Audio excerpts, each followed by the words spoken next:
नमस्कार भाई लोगों, लॉ विद एडवोकेट चैनल में आपका स्वागत है। आज अपने बात करेंगे इकरारनामे के बारे में कि इकरारनामा क्या होता है। इकरारनामा किन परिस्थितियों में इकरारनामा रद्द किया जा सकता है। किसी पक्ष ने शर्तों का उल्लंघन किया हो तो क्या कानूनी उपाय है, उसके लिए भी अपने पढ़ेंगे। क्या केवल आपसी सहमति से इकरारनामा रद्द किया जा सकता है, उसके बारे में बताएंगे। यदि धोखाधड़ी, मिथ्या प्रस्तुतिकरण, दबाव, अनुचित प्रभाव या गलती से इकरारनामा हुआ हो तो उसे रद्द करने के लिए कानूनी प्रक्रिया क्या है, उसके बारे में अपने बात करेंगे। इकरारनामा रद्द करने के लिए कौन कौन से दस्तावेज जो हमें आवश्यक है, उसके बारे में बातचीत की जाएगी। सिविल न्यायालय में वाद दायर करने की प्रक्रिया भी इसके बारे में होगी। और कुछ परिस्थितियों में मुकदमा दायर करना उचित भी होता है और कुछ में समझौता ही बेहतर होता है। तो यह वीडियो केवल शैक्षणिक उद्देश्य के लिए है, इसे कानूनी सलाह ना माना जाए। तो इकरारनामा टॉपिक पे अपने आते हैं। इकरारनामा क्या होता है? दो लोगों के बीच जो कॉन्ट्रैक्ट होता है, जैसे मोहन और सोहन हो गया। तो मोहन कहता है भाई मेरा प्लाट है, और सोहन को जो बेचता है मोहन, तो उसमें लेन देन की बात होती है। तो 10 लाख का प्लाट है, पहले मानो 5 लाख दे दिए हो, 5 लाख की राशि शेष बची हो, तो 1 माह, 6 माह, 1 वर्ष और इसकी अवधि उसमें लिखी जाती है, समय लिखा जाता है इकरारनामे में।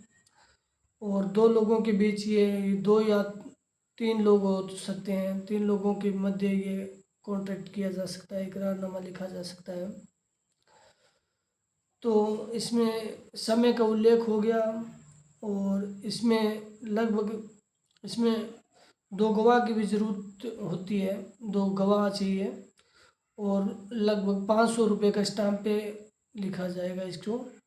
और इसकी कुछ शर्तें भी लिखना ज़रूरी है, नहीं तो कल को अपने कोर्ट या कचहरी में जाते हैं तो इसकी मान्यता के बारे में अपने भूल जाते हैं कि यार ये बात तो अपने लिखी नहीं, ये बात उस टाइम लिख देते तो आज ये मुसीबत नहीं आती, उसके बारे में होता है।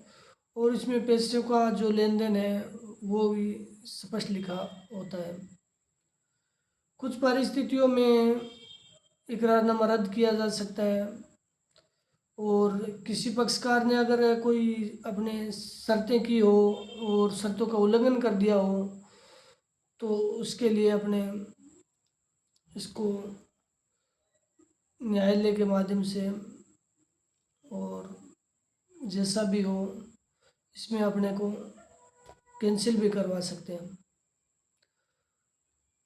केवल आपसी सहमति से दोनों पक्ष अगर सहमत हो कि हम इकरारनामा कैंसिल करवाना चाहते हैं तो इकरारनामा कैंसिल भी हो जाता है, इसमें कोई बड़ी बात है नहीं।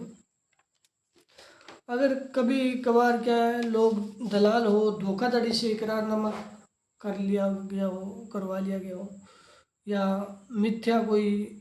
मिथ्या दबाव या कोई दबाव से, अनुचित प्रभाव से अगर अपने से गलती से इकरारनामा करवा लिया गया हो, तो उसे रद्द करने की भी कुछ प्रक्रिया के द्वारा रद्द हो सकता है। ऐसी बात नहीं है, नहीं होगा।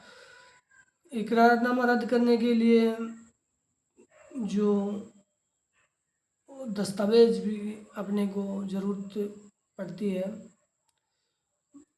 जैसे कि 2 गवाह होते हैं, उनके जो आइडेंटिटी कार्ड होता है, आईडी होती है, उसकी पहचान की जाती है, और दोनों के उसमें 2 गवाहों के रूप में हस्ताक्षर किए जाते हैं।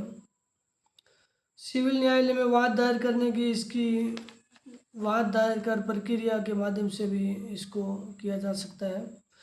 कुछ परिस्थितियों में मुकदमा दायर करना उचित होता है, तो कुछ में समझौता ही बेहतर विकल्प है।